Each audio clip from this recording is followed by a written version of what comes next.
Dans cette vidéo, on va traiter la problématique comment optimiser les performances commerciales et améliorer l'expérience client en se basant sur l'analyse des tendances d'achat et des canaux de vente dans différents pays pour l'entreprise Navdessi. On a trouvé que cette problématique est pertinente parce qu'elle nous a permis de faire une analyse de vente en identifiant les produits les plus rentables et comprendre les variations saisonnières.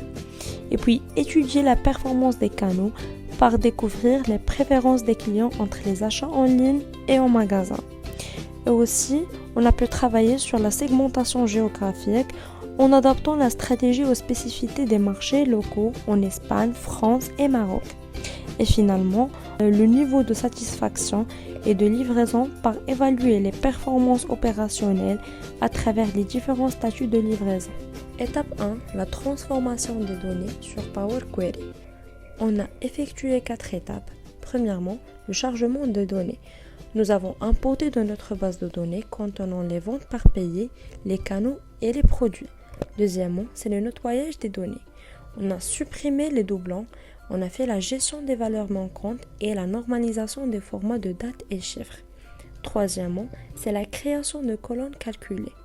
On a ajouté des indicateurs comme les revenus totaux et les marges pour chaque produit. Et finalement, on a fait le filtrage géographique en séparant les données par pays, Espagne, France et Maroc pour une analyse plus ciblée. En ce qui concerne notre deuxième étape dans notre étude de comment optimiser les performances commerciales et améliorer l'expérience client, se basant sur l'analyse des tendances d'achat et des canaux de vente dans différents pays. Et afin de mieux répondre à cette problématique, nous avons opté pour des indicateurs clés de performance KPIs pertinents, en commençant par le chiffre d'affaires total qui était la somme de montants, la colonne ajoutée durant l'étape précédente, puis le nombre d'unités vendues et finalement le nombre total de commandes qui était simplement le nombre de lignes de la base de données choisie. Puis on a créé un graphe qui représente l'évolution du chiffre d'affaires au cours des mois de 2024.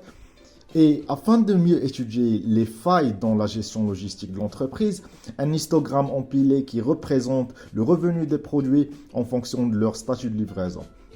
Et on a créé ainsi une matrice pour regrouper le revenu dans chaque pays par le canal utilisé pour faire la vente, pour détecter les opportunités de croissance dans le marché de chaque pays et mieux se focaliser sur un canal de vente pour maximiser les gains et élargir la clientèle.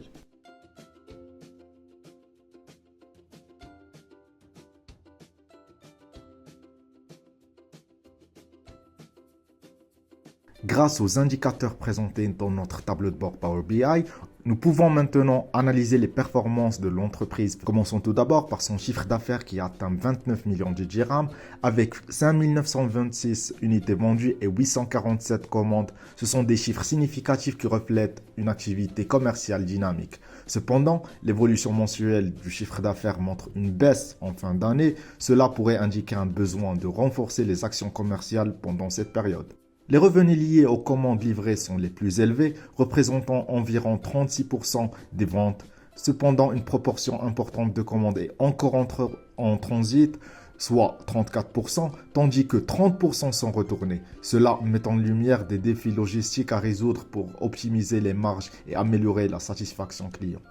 L'entreprise se positionne sur 3 marchés majeurs. Le premier marché générant presque 40% du chiffre d'affaires total grâce à un bon équilibre entre ventes en ligne et en magasin, c'est l'Espagne. Le deuxième marché, la France, affichant une forte proportion de ventes en ligne. Et le Maroc, moins performant mais stratégique pour un développement futur. Ces données montrent une forte présence en Europe mais une marge d'amélioration dans le marché local. Les téléphones, télévisions et ordinateurs sont les moteurs de revenus.